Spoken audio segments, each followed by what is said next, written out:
नमस्कार, स्वागत है आपका इंडिया न्यूज में। मैं हूं आपके साथ राकेश टंडन।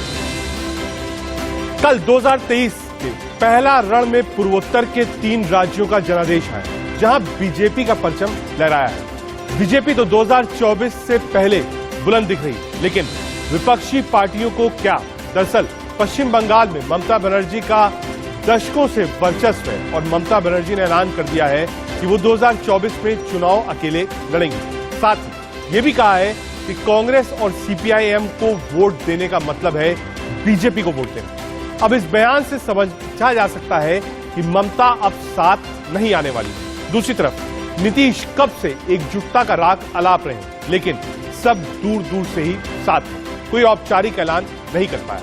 विपक्ष की सबसे बड़ी पार्टी कांग्रेस का हाल लगातार बुरा होता दिख रहा है। विपक्ष के पास कोई मुद्दा बचा नहीं है, इसलिए मुद्दे तलाशे जा रहे हैं। इन सब के बीच राहुल गांधी ने कैम्ब्रिज यूनिवर्सिटी में पेगासस को लेकर बड़ा बयान दिया और कहा कि उनके फोन में पेगासस था।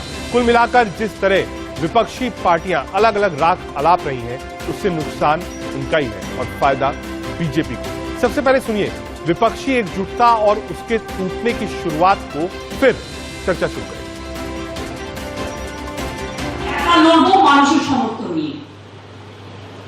যারা বিজেপিকে হারাতে চায় তারা আমাদের ভোট দেবে, এটা আমি বিশ্বাস করি।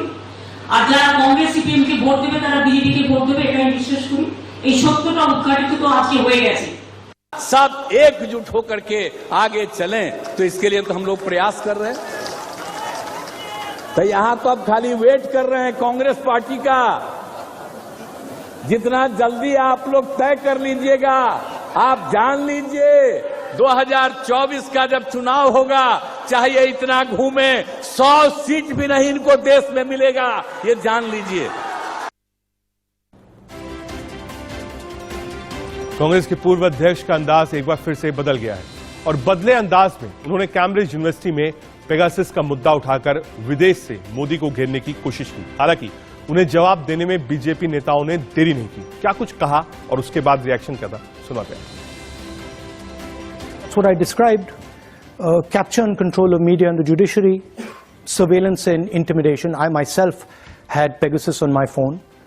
Large number of politicians have Pegasus on my phone, on their phone. I've been called by intelligence officers who tell me, "Listen, please be careful what you're saying on the phone because we are sort of recording this stuff." So this is a constant pressure that we feel. कल के नतीजे दिखाते हैं कि कांग्रेस का सुपड़ा साफ फिर एक बार हुआ है और ये रोने धोने का काम राहुल गांधी जी अब विदेशी धरती पे फिर एक बार कर रहे हैं। नतीजे क्या आएंगे उनको पता था और ये पेगासस कहीं और नहीं, उनके दिलो दिमाग पर बैठा हुआ है।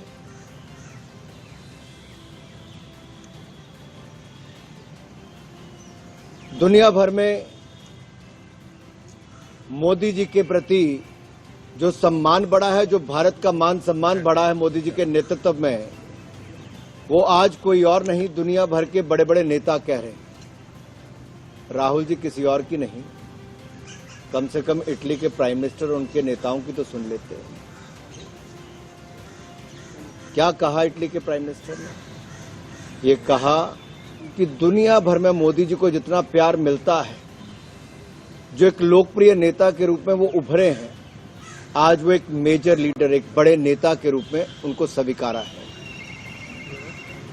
ये शायद राहुल गांधी जी और कांग्रेस पार्टी स्वीकार नहीं कर पाई। हम चर्चा पर चले, लेकिन उससे पहले देश का सवाल क्या है? ममता के अलग होने से विपक्ष को कितना नुकसान? पहला, ममता कह रही है हम तो अकेले चलेंगे। एकजुटता की बात कब से, फिर कब तक एकजुट और अब तक क्यों नहीं हो पाए एकजुट? क्या पीएम के चेहरे पर विपक्षियों में मतभेद है? क्या कांग्रेस की वजह से एकजुटता नहीं हो पा रही है? कैम्ब्रिज यूनिवर्सिटी में राहुल ने पेगासस का जिक्र क्यों किया? ये 3-4 इश्यूज हैं जिसको लेकर चर्चा करेंगे। एक लंबा चौड़ा पैनल हमारे साथ है। हमारे साथ सतीश लखेरा जी, प्रवक्ता भारतीय जनता पार्टी की ओर से हैं, प्रणव झा जी, प्रवक्ता कांग्रेस पार्टी की ओर से हैं, डॉक्टर सुनील कुमार सिंह, प्रवक्ता जेडीयू से हमारे साथ हैं, मानव जायसवाल, प्रवक्ता टीएमसी की ओर से हमारे साथ, और सुनीत चोपड़ा, वरिष्ठ नेता सीपीआईएम के हमारे साथ। बहुत स्वागत है आपका।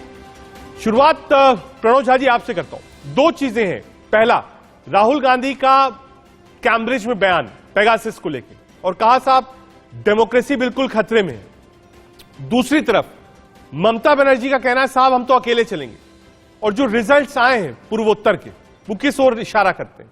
अगर विपक्ष एकजुट नहीं है, दूसरी तरफ विदेश से सीधे वार है, तो 24 की राजनीति किस ओर जा रही है? प्रणव झा जी।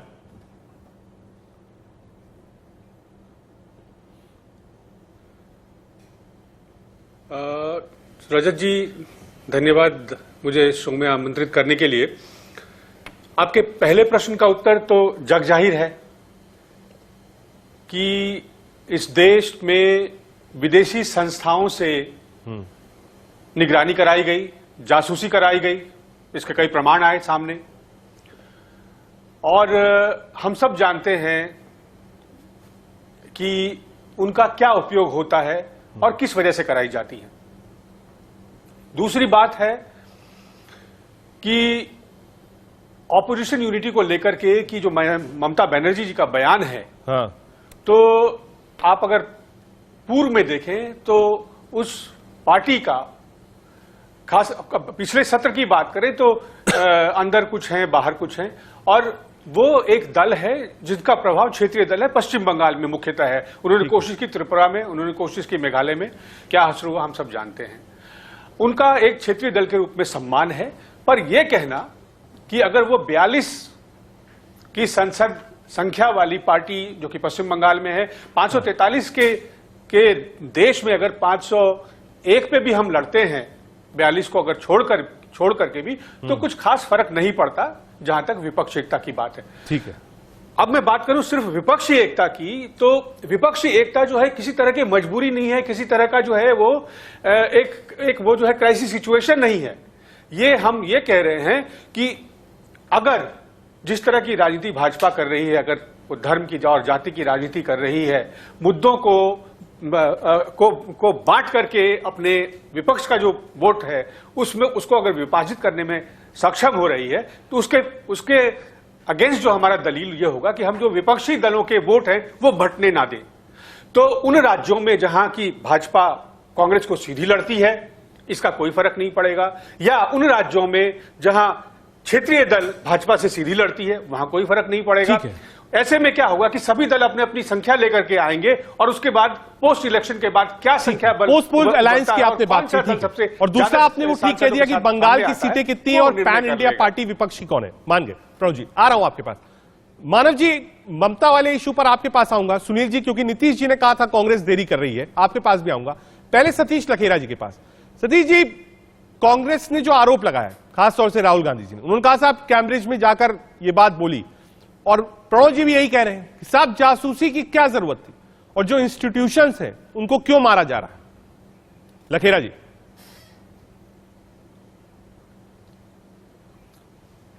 रजत जी, देश की सबसे पुरानी पार्टी कही जाने वाली कांग्रेस पार्टी आज केवल इसी स्थिति में रह गई है कि वो इवेंट मैनेजमेंट की स्थिति में आ गई है। जमीन में नहीं है, कार्यकर्ता नहीं है, अलायंस नहीं है, स्वीकार्यता नहीं है।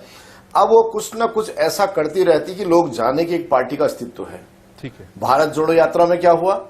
दक्षिण से चले आप नफरत के बाजार में मोहब्बत की दुकान खोलने के लिए, और आप एक विवादित पादरी के साथ मिलते हैं जो कहते हैं कि भारत की जमीन गंदी इसलिए मैं जूते पहनता हूं। आप ऊपर महाराष्ट्र आते हैं तो आप वीर सावरकर का अपमान करते हैं। आप नर्मदा योजना का विरोध करने वाली मेघा पाटकर के साथ चलते हैं। मगर आप पहली बार गांधी परिवार नहीं सोचा होगा जितनी बड़ी समस्या कश्मीर की देके गए थे। भाई बहन बर्फ के गोले से खेल रहे थे और आराम से झंडा फहराया। हमने तो बंदूकों के साये में झंडा फहराया था, इसलिए उन्हें कहीं नफरत नहीं दिखाई दी होगी। आज पहली बार नहीं बोल रहे हैं राहुल गांधी विदेश की धरती पे। 2022 में भी उन्होंने विदेश से कहा था कि भारत की स्थिति बहुत खराब है, महंगाई बढ़ रही है, चारों ओर कैरिसन छिड़का हुआ है, कभी भी केवल एक चिंगारी की जरूरत है। आखिर क्या मतलब है? विदेश में जाके आप भारत का अपमान करेंगे, आपके पास अपना क्या है? आप कभी केरला में जाके आप वामपंथियों के साथ लड़ते हैं, कम्युनिस्टों के साथ, और यहां आके गठबंधन में आप त्रिपुरा में लड़ाई लड़ते हैं। आपका कोई विचार नहीं है, आपकी कोई आइडियोलॉजी नहीं, आपके पीछे आने को तैयार नहीं, क्षेत्रीय दल आपके साथ पार्टनरशिप करने को तैयार नहीं। उत्तर प्रदेश में आपको कितनी सीटें दी गई थी? इसलिए देश के समय आ गया है। आप बोलते हैं कि चीन भारत के साथ वैसे ही करेगा, एक विदेशी धरती का इस्तेमाल क्यों किया गया देश के प्रधानमंत्री को टारगेट करने के लिए? पहला सवाल। मैं आ रहा हूं प्रणव भाई, क्योंकि सीधा आरोप आप पे आ रहा हूं, लेकिन एक बार पहले मानव जायसवाल जी के पास। मानव जी, ममता दी का बयान और कांग्रेस का स्पष्टीकरण प्रणव झा जी ने दिया है और साफ कहा लिमिटेड 42 सीट है, हम तो 500 सीट के ऊपर लड़ेंगे। तो महत्वाकांक्षाएं तो हर आदमी के दिल पे हैं, इसीलिए हमने आज शो का नाम भी रखा कि देश का सवाल में देखिए कि दिल्ली एक है, दिल कितने हैं। तो दिल में क्या है मानव जी? आपके माध्यम से पूरे देश की जनता को भी, जनता जानती है 45 में से 40 इलेक्शन यहाँ हारते हैं और सच में महत्वाकांक्षा बड़ी है। महत्वाकांक्षा है कि देश को बचाने की, कि महत्वाकांक्षा है कि किसी को प्रधानमंत्री के पोस्ट तक ले जाने की? अब यह है कि भैया हमको गद्दी दिलानी है तो भैया कैसे तैसे करके हम गद्दी दिला दें। लेकिन हमारी लड़ाई क्या है? हमारी नेत्री ने क्या किया? संघर्षपूर्ण जीवन रहा है। अब इतिहास में बार बार दोहराऊंगा तो कभी कभी रिटोरिक लग जाता है, लेकिन सच्चाई तो यह है ना कि उन्होंने, एक महिला ने निस्तो नाबूद कर दिया था वामपंथियों को। और उस समय कौन थे लोग? ये वामपंथियों से लड़ते थे। हजारों लोग, हम तो कांग्रेस के थे ना पहले, हजारों लोग मारे गए थे इन वामपंथियों के थ्रू। और आज ये उनसे गठबंधन करते, बहुत फायदा हुआ होगा इनको। शायद त्रिपुरा में बड़ा अच्छा इलेक्शन इन्होंने लड़ा, बड़ा फायदा हुआ। और मैं कभी कभी सोचता हूँ कि बीजेपी वाले, जब हमारे जो बीजेपी के जो मित्र हैं, जो गुरुजन हैं हमारे, वो जब बोलते हैं कि कांग्रेस से कोई क्षेत्रीय पार्टी उनका साथ, उनका नेतृत्व नहीं चाहती है, लेकिन ये भूल जाते अपने गिरबान पे नहीं ढाकते। इनको आईना देखना चाहिए कभी कभी कि कोई क्षेत्रीय पार्टी को इन्होंने छोड़ा नहीं है, क्योंकि आज सबको काबिज कर देना चाहते हैं, निस्तो नाबूद कर देना चाहते हैं, अपने मित्रों के पीठ में छुरा भोगते हैं। ये है बीजेपी का चाल चलन। अब ये दो पार्टियां हैं जो राष्ट्रीय लेवल स्तर की पार्टी है, एक है कांग्रेस, एक है भाजपा। भाजपा क्या है कि अपने अंदर किसी को पनपने नहीं देना चाहती, और कांग्रेस क्या है, किसी को बढ़ने नहीं देना चाहती। देश जान चुका है इन दोनों का जो मुखौटा है ये एकदम एक तरफा है। कभी ये अपने आप को आईने में देखते हैं, कभी अपने आप को आईने में देखते हैं, और जब ये आईने में देखते हैं एक दूसरे को ही पाते हैं। सुनील जी आ रहा हूं, क्योंकि दो सवाल दोनों ही कांग्रेस से रिलेटेड है। और मैं मानव जी ने बिल्कुल साफ कहा बीजेपी अलायंस छोड़ती नहीं है, आप किसी को पनपने नहीं देते। कहा एक आदमी को प्रधानमंत्री बनाना है, इसके लिए आप लोग सबको शांत कराना चाहते हैं। अलायंस के सब छूट गए रजत जी, बीजेपी के सारे अलायंस उनको छोड़ के भाग गए। वो तो सबको काबिज कर लेती है, उनको खत्म कर देती है। बीजेपी तो पैरासाइट है। ठीक है भाई, एक बार आंसर दे दीजिए। कहा सिर्फ एक व्यक्ति के लिए सबको कुर्बान। मैं कहूंगा, मैं मानव जी को याद दिला दूं कि ये तू मम्मी की लड़ाई नहीं है। जहां तक बात है सहयोगी दलों को, तो बिहार में अलायंस की सरकार चल रही है, महागठबंधन की सरकार चल रही है। और तो छोड़िए, दूसरा एग्जाम्पल महाराष्ट्र, जहां की इन्होंने सरकार खरीदा, विधायकों को खरीद लिया, वहां चल रही थी। और उसके पहले कर्नाटक, जहां इन्होंने सरकार गिरा दिया, जेडीएस के तो कम संख्या में लोग थे, हमने मुख्यमंत्री बना दिया। तो क्या बात कर रहे हैं? ये वैसे लोग हैं, यहां टेलीविजन पे इनको कुछ कहा जाएगा, संसद में कुछ करेंगे, ये गांधी मूर्ति पर कुछ करेंगे, मीटिंग में कुछ करेंगे। अरे आप लड़ रहे हैं, उसी लड़ाई को लड़ रहे हैं जिस लड़ाई को हम लड़ रहे हैं। हम भाजपा को हराने की कोशिश कर रहे हैं। आपकी लड़ाई हम तब माने जब आप उसी भाजपा को हराने की कोशिश करें। अगर आप विपक्ष की लड़ाई को कमजोर करते हैं तो फायदा तो बीजेपी को पहुंचता है। आपको क्या जरूरत था गोवा में चुनाव लड़ने का? आपको क्या जरूरत था मेघालय में जाके हमारे विधायक दल को तोड़ने का? मतलब, और आप जो, अब तो आपका सुर बदल गया है, गवर्नर जी का जो है व्यवहार आपका बदल गया है, चेयरमैन से आपका व्यवहार बदल गया है, तमिलनाडु जाते हैं तो वहां व्यवहार बदल गया है। तो मतलब कहीं जो है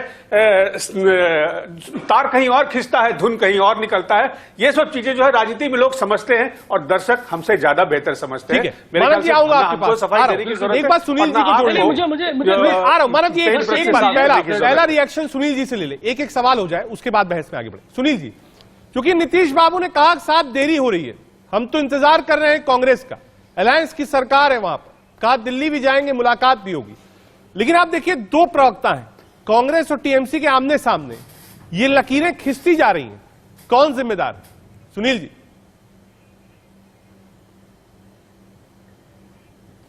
देखिए, ऐसा है कि बिहार फॉर्मूला हमने दे दिया है कि कैसे भाजपा को पूरे देश में 2024 में शासन से हटा देना है। इसका फॉर्मूला हमने बिहार में दिया कि बिहार में अगर विपक्षी एका हो गया तो हमने सत्ता से भाजपा को हटा दिया।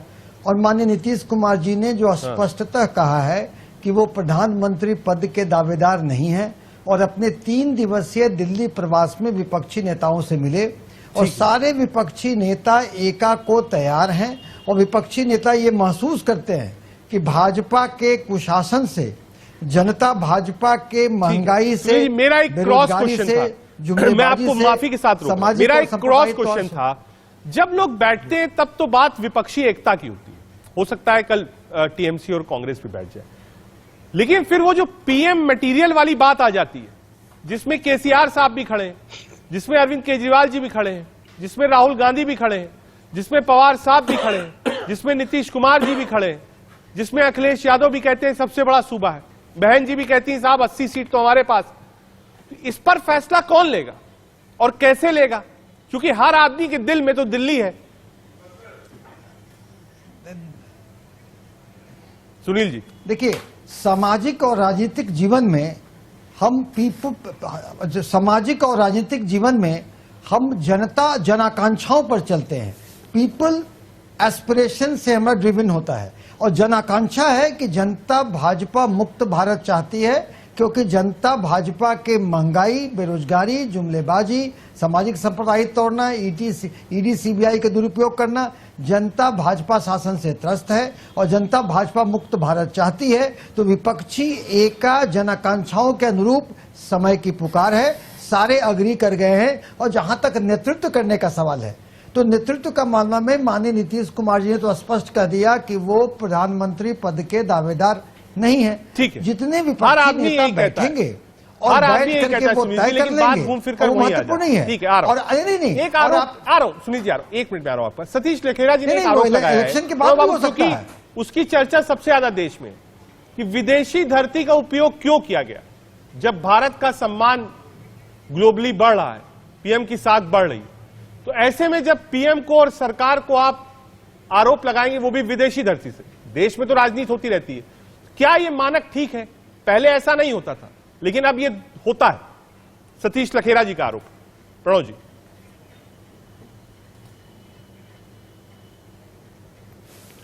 मैं अपने मित्र से पूछना चाहता हूं आपके माध्यम से कि ये ज्ञान, ये शिक्षा, ये चलन की सीख दी किसको, किसने दी है? भारतीय राजनीति में एक जो ये मर्यादा होती थी कि विदेश की धरती पर अपने देश की आलोचना नहीं करेंगे, ये तब तक था जब तक प्रधानमंत्री श्री नरेंद्र मोदी नहीं बने थे। कम से कम 5 वाक्य जो हैं, हम जितनी देर डिबेट कर रहे हैं, आप अपने न्यूज रूम को कहिए, वो 5 क्लिपिंग निकाल के दिखा देगा कि कहीं प्रधानमंत्री जी नाक खींच के जापान में देश के लोगों का परिहास कर रहे होंगे, कभी अमेरिका की धरती पर कि पहले लोगों को शर्म आती थी, इसका बयानबाजी कर रहे होंगे। तो यह मर्यादा जब टूटती है तो फिर आप सामने वाले को दोष नहीं देते हैं, फिर तो आपको अपने अपने गिरेबान में देखना चाहिए झांक के। पर उपदेश कुशल बहु तेरे, और जो क्या अचरही सो नर ना घनेरे, वो कहावत है कि मित्र, दर्द सबको होता है, जब आप करते हैं तो वही दर्द होता है। तो आप अपेक्षा रखें कि आप वही आचरण करेंगे जो दूसरों से अपेक्षित होता है। जी, ये नहीं कह सकते कि प्रधानमंत्री जी तो करेंगे, कांग्रेस कह रही हमने नहीं तोड़ी, 140 करोड़ बीजेपी ने कहा नेता हैं और मर्यादा तोड़ी, अब हम उसको आगे बढ़ा रहे हैं। प्रणव जी का आरोप है मर्यादा किसने तोड़ी? सतीश जी।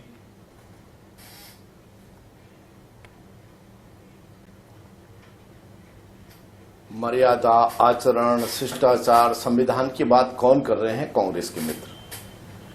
आपातकाल को कोई पढ़ ले, 4 पन्ने पढ़ ले, पता चल जाएगा आपने देश के सिस्टम को किस तरह अपने पैरों तले कुचला जी। और जहां तक तोड़ने वाली बात है, अगर आपने उत्तर का संबंध प्रश्न से हो तो सुना जाए। तोड़ा, हिंदू मुस्लिम हिंदू नहीं, आप गाइड नहीं करेंगे ना, आप मेरी बात, मेरे समय पे आप मेरी सुनिए। आप उसके बाद आपने संविधान के प्रति जो एक सम्मान था वो आपने रजत जी। आपत्तिकाल ला के तोड़ा। आपने 84 के दंगों में देश का सौहार्द तोड़ा।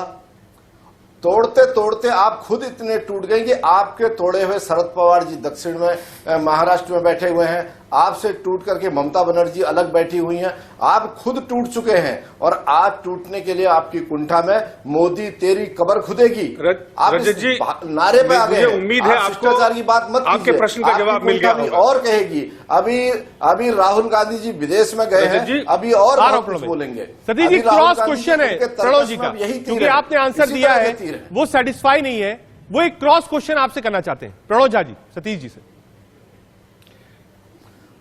कांग्रेस कभी मैं संतुष्ट नहीं होगी। उनसे तो 2G, क्या प्रश्न पूछूं? मैं तो आपसे जीजा कह रहा जी था कर कि करके आपने जो वो प्रश्न और चाहती पूछा थी इस देश को लूटा उससे जाए। क्या वो संतुष्ट कभी है उनके संतुष्ट उत्तर नहीं से? होंगे। सबसे आपको बड़ी- जवाब मिल गया रजत जी, कि कांग्रेस से कांग्रेस आप की कोई अपेक्षा गलती मत नहीं है, कीजिए। राहुल गांधी की कोई गलती नहीं है। रजत जी, आप जो दर्शकों का समय नष्ट ना करें, प्रश्न अगर रजत जी ने पूछा है आपसे उसका जवाब दर्शकों का सम्मान करके, और जो है पैनलिस्ट बैठे हुए हैं बहुत वरिष्ठ लोग हैं, सुनील जी से बहुत दिनों के बाद मिला हूं मैं, उनका सम्मान करें और प्रश्न जो उचित है उसका उचित उत्तर दें। राहुल गांधी मर्यादाएं भारत क्या हुई हैं राहुल- और किस तरह से तोड़ी गई हैं, राहुल गांधी संस्थाओं को जब किस तरह भारत से में- धूल दसरित किया हाँ। गया है, वो किसी से छुपा नहीं है मेरे मित्र। और राहुल गांधी क्या करते हैं वो पूरी अरे दुनिया देख क्या रही है। ज्ञान देते हैं प्रणव? विदेश से लोग बुला रहे हैं उनको आप- सुनने के लिए। मैं आशा करता कि कैम्ब्रिज से प्राइम मिनिस्टर जी को भी बुलाया जाता, आप विदेश का उपयोग कैम्ब्रिज से प्राइम मिनिस्टर जी को कभी बुलाया जाता और उनका सुना जाता। आप जो है ऐसी बात कहें कि लोग सुने, दर्शक देख रहे हैं, जो प्रश्न पूछा जाए। मर्यादाओं की बात हुई, प्रधानमंत्री विदेश में जाकर के अपने विपक्ष, अपने देश के लोगों का के बड़े की आश्चर्य हंसी की उड़ाते बात कर रहे हैं। हैं। ये कहां उचित है और इसको आप कैसे ठीक बता सकते हैं? आप प्रवक्ता हैं, आप प्रधानमंत्री की बात जरूर रखिए और प्रधानमंत्री सबके मैं सम्मान करता हूं, लेकिन जब बात होती है तो दोगला चरित्र नहीं हो सकता। सतीश जी जी कहें। रजत जी मुझे 30 सेकंड बोलने दीजिए। 40 सेकंड लीजिए सतीश जी। देश के भीतर आप राजनीतिक लीजिए हमारी तरफ से सर, एक मिनट लीजिए। लड़िए झगड़िए कुछ भी कहिए, मगर आप देश के बाहर के मंच का उपयोग वयम मैं पंचायत। वही तो कह रहा हूं कि ये किसने शुरू किया ये? पाकिस्तान के प्रधानमंत्री कितने साल हो गए सतीश जी, कितने साल हो गए भाजपा में? आपको बताओ। आप मुझे बोलिए। भाई एक बार हो उनको गए? 40 सेकंड कंप्लीट कर लेने दीजिए, क्योंकि आपने भी कहा कि एक मिनट दीजिए। एक बार उनको अपनी बात करें दीजिए, उसके बाद हम लोग एक बार चोपड़ा जी के पास भी जाएंगे। दीजिए। एक बार सतीश जी अपनी बात पूरी करिए, फिर प्रणव भाई के पास। देखिए, भारत के बाहर और भारत के भीतर आचरण की मर्यादाएं हैं। आप बाहर क्या बोल रहे हैं, अंदर क्या बोल रहे हैं। हाँ। पाकिस्तान के प्रधानमंत्री ने बोला था, भारत पाकिस्तान के पत्रकारों को नाश्ते पे बुलाया, कहा कि भारत के प्रधानमंत्री देहाती औरत की तरह हैं। मनमोहन सिंह जी ने टिप्पणी की थी। और 2013 में इसी दिल्ली के जापानी पार्क की जनसभा में प्रधानमंत्री नरेंद्र मोदी जी ने कहा, वो 125 करोड़ देशवासियों के प्रधानमंत्री है, पाकिस्तान के प्रधानमंत्री की औकात नहीं होनी चाहिए कि मेरे प्रधानमंत्री के लिए आप ऐसा कहेंगे। विदेश का मतलब है आप विदेश में जाके क्या कह रहे हैं। आप विदेश में जो हमारी कूटनीतिक ताकतें हैं, जो हम विदेश के साथ संबंध, आप बीजेपी का आरोप है कि आपने बाहर आऊंगा इस पॉइंट पे। हमारे साथ सुनील चोपड़ा भी जुड़ गए, वरिष्ठ आप अगर लेफ्ट नेता। ठीक है, आ रहा हूं लखेरा जी, आ रहा हूं। एक बार सुनील चोपड़ा जी को जोड़ा। चोपड़ा साहब, दो चीजें हैं।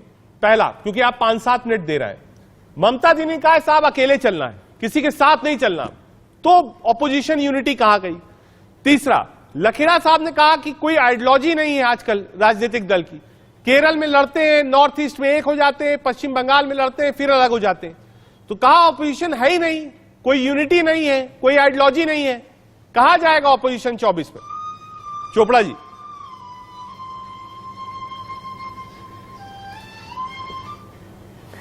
मेरा तो ये कहना है कि ऑपोजिशन जो है वो रहेगा। अभी ओहो, अरे यार ये कुछ करो यार। ठीक है, आता हूं चोपड़ा जी। एक बार वापस चलते हैं मानव जायसवाल जी के पास। मानव जी, क्योंकि कांग्रेस प्रवक्ता प्रणव झा जी ने यह सवाल उठाया, कहा साहब गोवा में लड़ने क्या करने गए, कांग्रेस को पूर्वोत्तर में क्यों तोड़ा आपने। ये 3-4 उन्होंने सवाल उठाए और कहा साहब ये गलत किया आपने, यानी कि क्या आपका झुकाव बीजेपी की तरफ है? इनडायरेक्टली यही आरोप लगाया कांग्रेस से मानव जायसवाल जी। पहले तो मैं उनको बड़े विनम्रता से बताना चाहता हूं, और वो शायद देश को पता भी है कि भाई गोवा में सबसे ज्यादा एमएलए आपके आए थे, लेकिन आप नतमस्तक हो गए थे भाजपा के सामने, और भाजपा ने सरकार बना ली। मेघालय में भी आपके काफी एमएलए आए थे, आप नतमस्तक हो गए, भाजपा ने सरकार बना ली। तो भाई ये भाजपा 2 सीटों वाली होती है, वो सरकार बना लेती है, और आपके पास 20-21 सीट होते हैं, आप सरकार नहीं बना पाते। अब आत्मचिंतन कर लीजिए, कौन नतमस्तक है, कौन बी टीम है, या आपके अधीर रंजन चौधरी जी ने बंगाल में बता दिया है। जहां तक बात है, मैं आपको बता रहा हूं, ये एक ही लोग हैं, बीजेपी कांग्रेस में जाता नहीं है, ये कोई भी रीजनल पार्टी को उभरता हुआ नहीं देख सकते। जहां तक बंगाल का सवाल है, 42 सीटें हैं, हम मेघालय त्रिपुरा में पूर्ण मेहनत से फिर लड़ेंगे, अच्छे से लड़ेंगे, पूर्व राज्यों में अच्छे से हम लड़ेंगे, और भी जगह हम जाएंगे, हम लड़ेंगे। क्यों? और ये बताना चाहते थे ना कि किसने, कौन है चेहरा, कौन क्या है। मुझे एक बताइए सर, कांग्रेस हिमाचल जीतती है ना, बहुत ही मार्जिन होता है, गुजरात कैसे हारती है? बहुत कम वोट मिले होंगे शायद बीजेपी को, सच्चे है। लेकिन एकमात्र रीजनल पार्टी है जिन्होंने बार बार पटकनी दी है बीजेपी को, और अकेले। 2021 के पहले ये लोग सोचते थे, विपक्ष भी सोचता था, कांग्रेस तो बहुत सोचती थी कि भाजपा को हराए कैसे, ये मोदी शाह के जोड़ी को तोड़े कैसे, हराए कैसे, और कांपते थे। लेकिन 2021 में पूरी रावण सेना आई थी, पूरा चक्रव्यूह उन्होंने रचा था, और हमारी एक नेत्री हवाई चप्पल पहनते हुए उनको भी लहूलुहान कर दिया, व्हील चेयर पे बैठा दिया। और हमारे युवा शक्ति अभिषेक बैनर्जी ने क्या पटकनी इनको दी है, क्या पटकनी दी है कि आज ये लोग आपस में तालमेल बना रहे हैं। भाई कांग्रेस ने अभी बीजेपी से मदद ली सागर दी की जीतने में, ये पटकनी होती है सर। 0 हो गए थे, अब इनको 1 सीट मिला है, चलो बहुत अच्छी बात है, बहुत बहुत मुबारक हो। और जहां तक बीजेपी की बात होती है, ये बहुत उपलब्धियां गिनाते हैं। भाई ट्रम्प के बारे में कौन गया था अमेरिका में, सब चंगासी। अब की बार ट्रम्प सरकार, कौन सी डिप्लोमेसी थी कि विदेश के किसी इलेक्शन में आप जाके बोलते थे, एक तरफ मोदी जी जाके उल्टा उल्टपटांग बोल देते हैं, एक बार राहुल जी जाके कुछ बोल देते हैं। अब ये क्या दिखाता है कि देशभक्त कौन है? देशभक्त जोड़ने का नाम है ना सर। पूरे देश की जनता को आप तोड़ना चाहते हैं, कमर तोड़ महंगाई, बच्चों को बच्चे सुसाइड कर रहे हैं, बेरोजगारी, सुनील चोपड़ा जी के पास माताएं कहा साहब वो रैली भी तो करी थी बीजेपी ने, ट्रम्प वाली, क्या रहे हैं? तो कहा दोनों लोग बराबर हैं, चाहे कांग्रेस हो या बीजेपी हो। सतीश लखेरा जी, सर 4 कदम आगे हैं, श्रीलंका में कॉन्ट्रैक्ट भी दिलाया था अदानी को, तो भूल ही गए। लखेरा जी,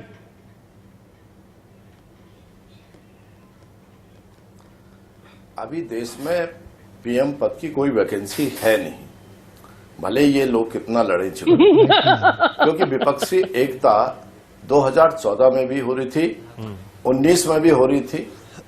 अरे रावण सेना हमें कह रहे हो और हंसी आपकी रामायण सीरियल वाली है, मुझे बोलने दो मानवदा।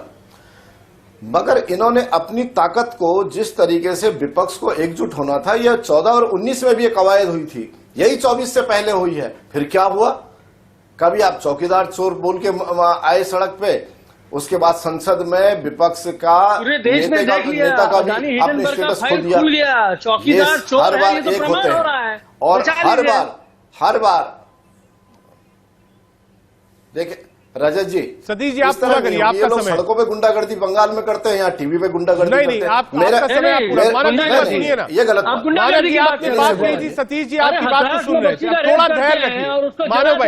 मानव भाई थोड़ा सा धैर्य रखिए। देखिए आपने जो भी कमेंट किया, कोई बीच में नहीं बोला, एक बार उनको अपनी बात पूरी कर लेंगे। सतीश जी बात पूरी करें।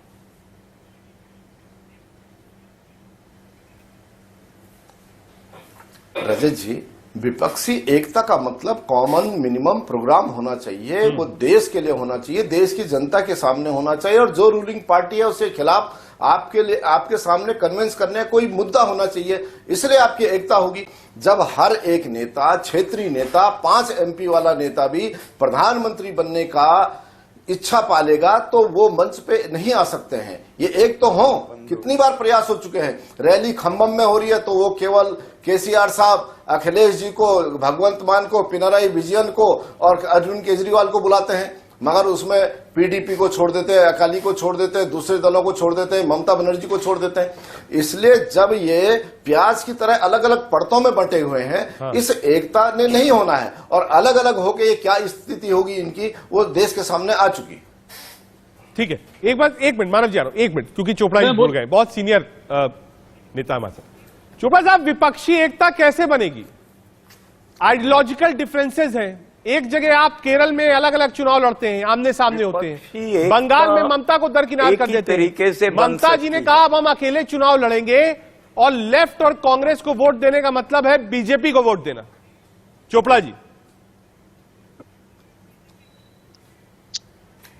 मेरा ये कहना है कि लेफ्ट और की जो एकता है, हाँ, ये ऑपोजिशन की जो एकता है, ये एकता तभी बनेगी जबकि सबसे पहले जो सबसे मजबूत पार्टियां हैं, राष्ट्रीय पार्टियां हैं, बीजेपी और कांग्रेस, हाँ, ये दोनों पार्टीज कोई ना कोई रास्ता निकालें कि इनका एक रास्ता हो कुछ अपनी बात कहने का।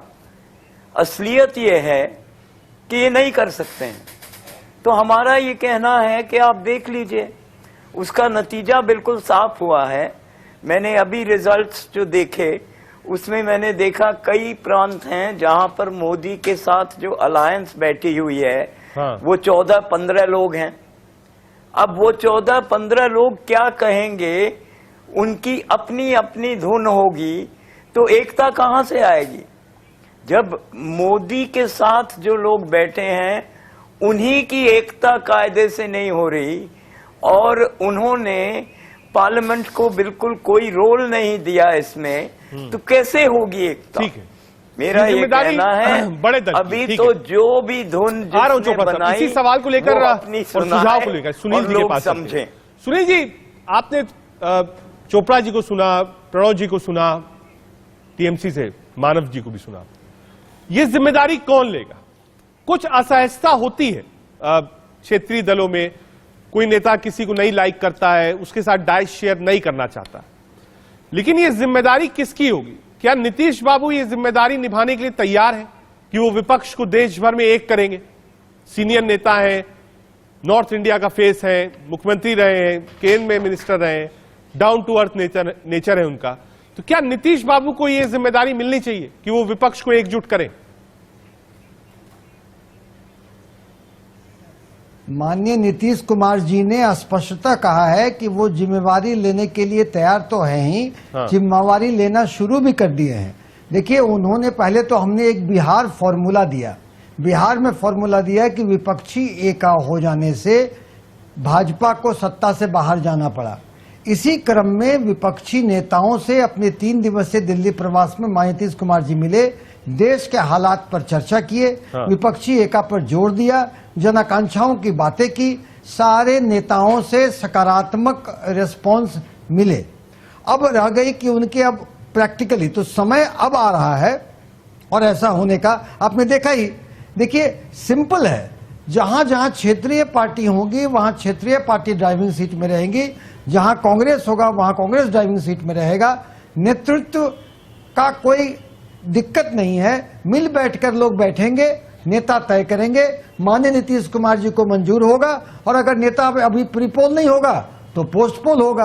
कांग्रेस पार्टी ने भी कह दिया कि वो कुर्बानी देने को तैयार है। तो सारे लोग पहले देश देखेंगे, देश बचेगा तभी ना लोग नेता बनेंगे, प्रधानमंत्री बनेंगे। तो देश अभी ऐसे हालात में जा रहा है भाजपा के शासनकाल में कि देश को बचाना जरूरी है, जनता त्रस्त है, जनता के लिए काम करना जरूरी है, और निश्चित ही ये जिम्मेवारी माननीय नीतीश कुमार जी ले चुके हैं, और इसके लिए वो पूरा अभी टूर में आए थे 3 दिवसीय प्रवास में, फिर जाएंगे। और आप देखिए त्रिपुरा में क्या हुआ, जहां भी आप जो वो लेफ्ट और कांग्रेस और लेफ्ट मिला, तो कहीं पर ये जो रीजनल जो बातें रहती हैं वो नेशनल एस्पिरेशन में सेम चीज नहीं काम करता है।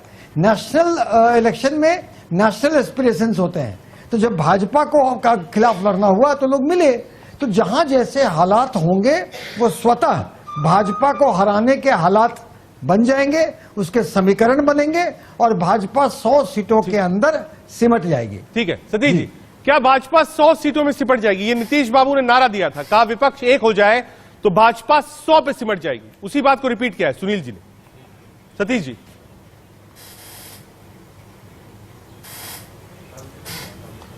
अब नीतीश जी को हम बहुत अच्छी तरह समझते हैं, हमारे पास आए गए, उनके किस तरह की बयानबाजी हो सकती है। गंभीर बात यह है, भारतीय जनता पार्टी ने प्रमाणिक तौर पे इन पिछले 9 सालों में जो कहा सो किया, देश आगे बढ़ा है। मोदी जी के नेतृत्व में अपने आसपास हमारे जितने साथी लोग हैं वो बदलता हुआ देश देख रहे हैं। राजनीतिक मुद्दे अलग हैं, मगर केवल भाषणबाजी के साथ अगर करें, विपक्ष के लोगों का भी बड़ा काम है लोकतंत्र में, वो कम से कम गंभीर मुद्दों पे बोले, कम से कम देश जुटे। इसीलिए भारत में पत्रकारिता करने के बजाय लोगों को विदेश में बात करनी पड़ रही है, मगर वो नहीं जान रहे कि वो कितनी गलत परंपराएं डाले, देश को अपमानित कर रहे, देश का नुकसान कर रहे, और देश के समझदार लोगों की समझ में भी आ रहा है। इसलिए चुनाव होते रहेंगे, गठबंधन बनते रहेंगे, मगर राजनीतिक दल अपनी राजनीतिक जिम्मेदारियों से हटेंगे तो देश के भीतर उनके प्रति और सिस्टम के प्रति विश्वास कम होगा। ठीक है प्रणव जी, बीजेपी यही कह रही है, कहा ये निराशा वाला बयान है। आप चुनाव दर चुनाव हार रहे हैं और बाहर जाकर देश की गरिमा को और खास तौर से प्रधानमंत्री की गरिमा को गिराने का काम कर रहे हैं। प्रणव जी, नहीं, मुझे पहले अनुभव नहीं था सतीश जी के साथ, मैं पहली दफा हूं डिबेट में। हालांकि मेरी गलती है, मैं बहुत अक्सर नहीं आता डिबेट पे, लेकिन परिपक्व बात कह रहे हैं। पर उनको ये बात कहने के पहले ये सोचना चाहिए कि हिमाचल जो है उनके अध्यक्ष जी का गृह राज्य है और वहां उनकी सरकार नहीं है। इस समय जो सरकार है वहां वो प्रणव जी इस पार्टी से आते हैं, उसकी सरकार है, कांग्रेस पार्टी की सरकार है। और तो और कल जो चुनाव हुए हैं, हालांकि बहुत अच्छा हमने नहीं किया, लेकिन हमारे साथी यहां बैठे हैं, मानव जी सागरदिघी सीट पर 21,000 से जो है वो हारे हैं वहां। हालांकि वो हमारे ऊपर आरोप लगा रहे हैं कि हमारा और आपका 60 गांठ है। कम से कम हम अकेली पार्टी है इस देश में जिसका कि कभी भाजपा से 60 गांठ नहीं रहा, हमेशा से जो है वैचारिक मतभेद है और आखिरी दम तक लड़ेंगे। मैं वापस डिबेट को मुद्दे पर लेकर आना चाहता हूं, जहां हमारे मित्र जेडीयू से सुनील कुमार जी ने कहा कि जिस एका की बात की, तो एका की बात जो है वो स्वतः अपने आप होगी, अपने आप इस वजह से होगी क्योंकि जो मुद्दे हैं इस देश के सामने रजत जी, वो मुद्दे हैं, महंगाई के मुद्दे हैं, बेरोजगारी के मुद्दे हैं, आर्थिक असमानता के मुद्दे हैं, विदेशी अतिक्रमण का मुद्दा है, संस्थाओं को किस तरह से सरकार दुरुपयोग कर रही है उसका मुद्दा है, जिसका प्रमाण कल खुद आपने देखा, सुप्रीम कोर्ट ने देखा। लेकिन दुर्भाग्य से बात क्या हो रहा है, राहुल गांधी जी ने क्या बात कही? राहुल गांधी जी ने इसी बात को अपने अनुभव के आधार पर कहा, और अगर पुरानी मर्यादा रहती तो नहीं कहते। जिन मर्यादाओं को प्रधानमंत्री जी ने बदलने का निर्णय किया, उन्हीं मर्यादाओं को मानते हुए उन्होंने वही बात आगे बढ़ाई। उन्होंने कहा कि ये देश जो है, ये दुनिया जो है एक वैश्विक मंच है और खास करके कोई बात कहीं किसी से छुपी नहीं है, लोकतंत्र में क्या हो रहा है सबके सामने है। डेमोक्रेसी रिपोर्ट पूरी दुनिया देखती है कि कैसे हम लगातार गिरते जा रहे हैं, 100 से 107, 100 से 115, 121, ये क्यों हो रहा है? ये छुपा तो नहीं है, आप छुपा लेंगे यहां, लेकिन दुनिया देख रही है। तो कहने का मतलब ये कि लड़ाई जो है वो राजनीतिक पार्टियां जरूर लड़ रही हैं, लेकिन जनता की लड़ाई है, ये जनता के अधिकारों की लड़ाई है। वो रिप्लाई कर दिए की लड़ाई नहीं है। आरोप सीधे बीजेपी पर और प्रधानमंत्री पर लगाया है लोगों को। कहा साहब आपने इसको तार तार किया, इसलिए बोलने का मौका नहीं मिलता यहां पर, इसलिए विदेशी धरती पर जाकर मैंने शुरू किया। कहा हम, कांग्रेस कह रही हमने शुरुआत नहीं करी, ये आचरण की शुरुआत बीजेपी ने शुरू की है।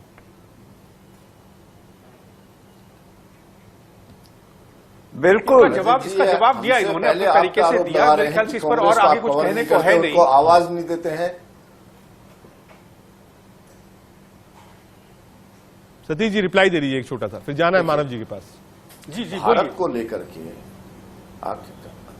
हाँ सतीश जी आप ही का समय, बोलिए। कांग्रेस पार्टी के द्वारा लगातार जिस गैर जिम्मेदारी की अपनी जिस तरह कांग्रेस पार्टी गैर जिम्मेदारी के साथ अपनी सरकार में जब शासन करती है तब भूमिका हो या विपक्ष में हो, जब हम विदेश में किसी मोर्चे पे लड़ते हैं तब आप भारत का उपहास उड़ाते हैं, आप चीन और पाकिस्तान के पेपरों में हीरो बन जाते हैं, आप जब हम सर्जिकल स्ट्राइक हो, जब एयर स्ट्राइक हो, जब गलवान की घटना हो, आपने सदैव विदेश का साथ दिया और भारत के सैनिकों का मनोबल नीचा किया। आप भारत को कमतर आंकते हैं, आप भाजपा को कमतर आंकिए, कोई बात नहीं, आप मोदी जी का नीतियों विरोध करें, कोई बात नहीं, मगर देश के मान सम्मान भारत के सैनिकों ने वहां पर किसको डाला था? और वही राहुल गांधी बार बार किसने डाला था? बीजेपी। चोपड़ा जी एक बार रिपीट करिएगा, जरा आवाज कम है सर। आप तो अंतर्राष्ट्रीय पार्टी लगातार बीजेपी ने ये किया है काम। एक आरोप और है, मैं कह रहा हूं, और इन्होंने ये भी कहा था अगली बार ट्रंप सरकार, सुनील चोपड़ा जी, एक प्रधानमंत्री ऐसी गैर जिम्मेदार चीज बाहर कह दे जी, उसका तो दूसरों का क्या बचता है?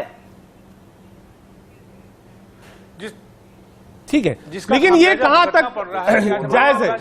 तो भाई मैं मान गया, चलिए ये एक पक्ष गलत था, लेकिन क्या प्राइम मिनिस्टर की जो डिग्निटी है, हालांकि पहले मुझे जहां तक याद है ऐसा नहीं होता था, प्राइम मिनिस्टर की विजिट जब तक होती थी विपक्ष नहीं बोलता था, कहता प्राइम मिनिस्टर वापस आ जाए तब हम बोलेंगे, लेकिन वो चीज अब नहीं रही है।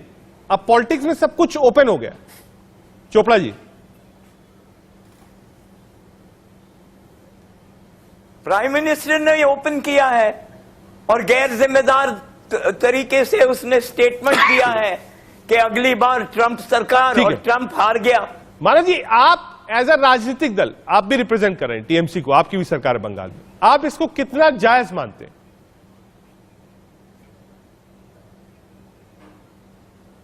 देखिए, पहले तो मैं 2-3 चीजें बोलना चाहता हूं, मुझे थोड़ा समय दीजिएगा, नॉर्मली मिलता है। प्रधानमंत्री जी ने बहुत अच्छी बात बोली कि भाई हम बीजेपी के खिलाफ लड़ रहे हैं, हमको आरोप देते हैं कि भाई 21,000 वोटों से टीएमसी सागर दिघी में हार गई। भाई 21,000 वोटों से हम हारे नहीं हारे अलग बात है, आप बता दीजिए कि आपके जो नेता थे एमएलए, वो शुभेंदु अधिकारी जी के पैर छू रहे थे, उनसे 2 दिन पहले गुप्त मीटिंग चल रही थी उनकी। साथ ही साथ जीतने के बाद अधीर रंजन चौधरी ने क्लेम किया है कि बीजेपी ने हमारी मदद करी है जीतने में। तो आप जीतने के लिए किसी भी स्तर तक जा सकते हैं, ये आपने प्रमाण कर दिया। जहां तक बात है हमारे जो नेता हैं बीजेपी के, मैं आपके माध्यम से कुछ दिखाना चाहता हूं। ये आज का दृश्य है, ये घर जलाई जा रही है त्रिपुरा में, और कांग्रेस चुप है, सीपीआईएम चुप है, बीजेपी तो मजा ले रही है, क्योंकि बीजेपी घर जला जला के मजा लेती है। ये है बीजेपी का चल चरित्र। ये हो रहा है, ऑपोजिशन के घरों को जलाया जा रहा है, बेटियों के साथ रेप हो रहा है, एनएचआरसी चुप है, मीडिया चुप है, और बीजेपी मजे ले रही है। ठीक है, मैं पूछना चाहता हूँ हाँ, पेगासस के बारे में रजत जी, मानव जी, देखिए क्या है ना, अगर आप 3-4 आरोप एक साथ लगा देंगे ना, एक ही आरोप बचता है। अभी जो आपने आरोप लगाया त्रिपुरा वाला, वो एक बार सतीश जी उसका रिप्लाई दे दें, उसके बाद पेगासस पे आ जाएंगे। सतीश जी, ये जो वीडियो दिखा रहे हैं, मैं इसकी पुष्टि नहीं कर रहा हूँ, ये मानव भाई की जिम्मेदारी है कि इसकी पुष्टि करें, इंडोर्स करें। कहा साहब घर जलाने का काम बीजेपी का है, टीएमसी का आरोप। रजत जी, जो लोग जिस चीज के चैंपियन हैं वो उसी नजरिए से देखेंगे। घर जलाने, किसी पर अपराध होने, योगी जी ने विधानसभा में कहा कि मिट्टी में मिला दिया जाएगा, और इलाहाबाद में कार्रवाई चल रही है अपराध करने वालों की।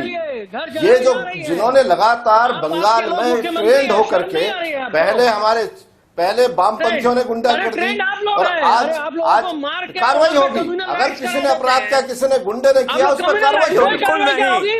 कुछ भी होगा, कुछ भी होगा। अरे आपके बंगाल में लोग नहीं जाता, मर्डर नहीं लिखते आप लोग, हमारे हजारों कार्यकर्ता तुम लोगों ने मार डाले हैं।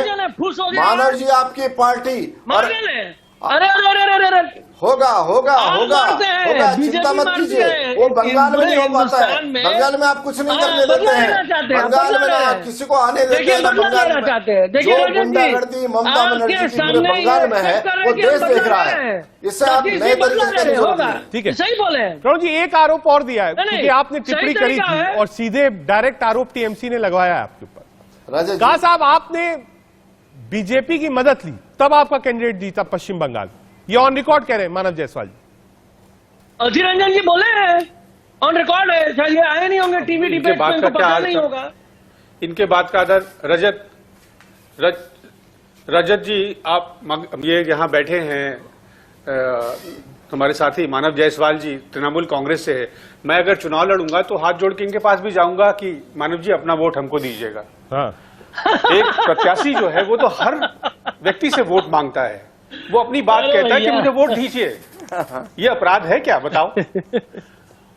और जो हमारे प्रतिद्वंदी ये हैं, बिल्कुल नहीं उसकी- है। वो हो सकता है उसने मदद की हो हमारी, पर हम मदद मांगने जाएं किसी से, ये कभी नहीं हो सकता।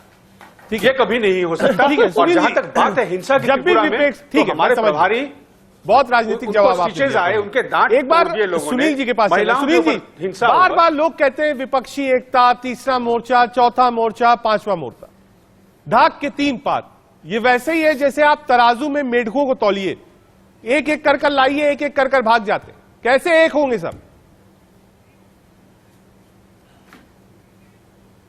देखिए, विपक्षी एका के रणभेरी तक बच चुकी है, शंखनाद हो देश चुका है। के सबसे कितने बड़ी मीटिंग्स हो चुके पार्टी हैं, छोटे बड़े में लोगों मीटिंग को हो एक चुके हैं, करने माननीय को नीतीश तैयार कुमार जी नहीं मिले है, हैं, और तो अभी वहां एकता बाहर जो जगह है मिलेंगे, और वो प्रांतीय ही रहेगी। जहां जहां जिसकी ताकत है वो वहां तक रहेगी।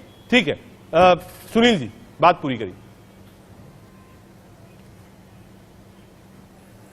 सुनील जी, तो मैं कह रहा था कि विपक्षी एका का शंखनाद हो चुका है।